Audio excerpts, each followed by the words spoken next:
So hello everyone, आज का हमारा टॉपिक रहेगा आरबीआई, जिसकी फुल फॉर्म होती है रिजर्व बैंक ऑफ इंडिया। तो आज हम आरबीआई के बारे में पढ़ेंगे। तो लेट्स कंटिन्यू। आज का टॉपिक रहेगा आरबीआई, जिसकी फुल फॉर्म मैंने आपको ऑलरेडी बता दी, रिजर्व बैंक ऑफ इंडिया। इसको जो है सेंट्रल बैंक, आरबीआई जो है इंडिया का सबसे सेंट्रल बैंक ऑफ इंडिया है, मतलब सबसे बड़ा बैंक ऑफ इंडिया है। ये हमारे पास आरबीआई जो है, ऐसा रख लो कि सभी बैंक का बाप, इस तरीके से हम इसको कंसिडर कर सकते हैं। ठीक है, तो रिजर्व बैंक ऑफ इंडिया क्या करता है, हमारे जितना भी बैंकिंग सिस्टम है उसको ये कंट्रोल करता है, हमारे पूरे बैंकिंग सिस्टम को कंट्रोल करता है और हमारी मॉनेटरी पॉलिसी को भी ये कंट्रोल करता है। ठीक है, आरबीआई की एस्टेब्लिशमेंट जो हुई थी वो हुई थी reserve bank of India act 1934 के अंडर।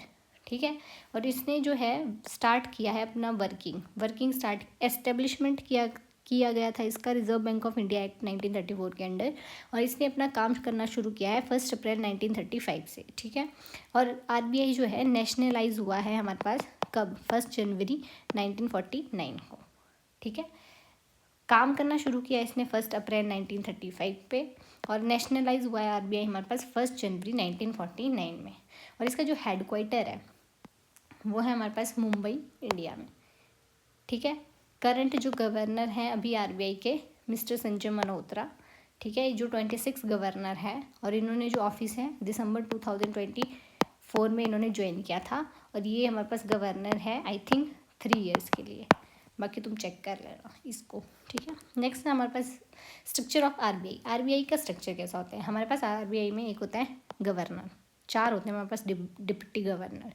ठीक है, और हमारे पास वहाँ पे एक सेंट्रल बोर्ड ऑफ डायरेक्टर्स भी होता है, और गवर्नमेंट नॉमिनीज भी होते हैं कुछ। ठीक है, governor, 4 deputy governor, central board of directors होता है, गवर्नमेंट नॉमिनीज भी होते हैं। ठीक है, नेक्स्ट आ जाता है फंक्शन ऑफ आरबीआई। आरबीआई के क्या काम रहते हैं, हमारे पास फंक्शन क्या करता है आरबीआई। आरबीआई का सबसे मेन काम है कि वो हमारे को क्या करेंसी इशू करता है। ठीक है, हमारे पास आरबीआई जो है ये एक सोल अथॉरिटी है जो हमारे पास बैंक नोट इशू करता है, एक्सेप्ट RS1। हमारे पास आरबीआई जो है करेंसी इशू करता है। ठीक है, हमारे पास आरबीआई जो नोट इशू करता है बेसिकली। ठीक है, बट ये 1 रुपये का नोट जो है ये इशू नहीं करता है, नोट इशू करता है ये 2 RS के ऊपर वाले। 1 रुपीज़ का जो नोट है वो गवर्नमेंट ऑफ इंडिया इशू करती है हमारे पास। ठीक है, बाकी जो जितने भी हमारे पास क्वाइंस हैं वो भी सारे हमारे पास मिंट किए जाते हैं गवर्नमेंट ऑफ इंडिया के थ्रू। ठीक है, बट उनको जो इशू करेगा बाद में क्वाइंस को, वो ये करता है।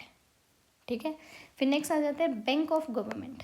आरबीआई का एक और ये फंक्शन है कि गवर्नमेंट के लिए आरबीआई बैंक भी है। जब भी गवर्नमेंट को कोई लोन चाहिए होता है, ठीक है, कुछ भी चाहिए होता है, मतलब हमारे पास गवर्नमेंट को पैसों की ज़रूरत है, तो उस टाइम जो है RBI bank, sorry not bank को, हमारे पास गवर्नमेंट को उस टाइम ये क्या लोन प्रोवाइड करता है, मतलब अगर गवर्नमेंट को बोरोइंग चाहिए तो वो आरबीआई से ले सकता है। ठीक है, और बैंकर्स बैंक का मतलब है कि आरबीआई जो है जब किसी बैंक को किस लोन की ज़रूरत होती है, जब कोई बैंक घाटे में चल रहा होता है, उस टाइम ये जो आरबीआई होता है ये बैंकर्स बैंक होता है, मीन्स बैंक को लोन देता है।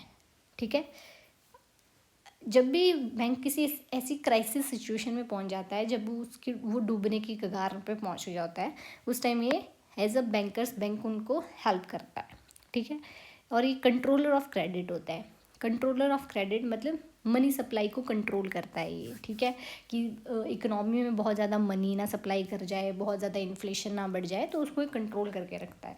तो कंट्रोल मनी सप्लाई, कैसे कंट्रोल करेगा मनी सप्लाई को, यूज़ करता है ये repo rate, reverse repo rate, CRR, SLR, open market operation, इन ये सारे टूल्स हैं जिनके थ्रू ये क्या करेगा, मनी सप्लाई को कंट्रोल करेगा।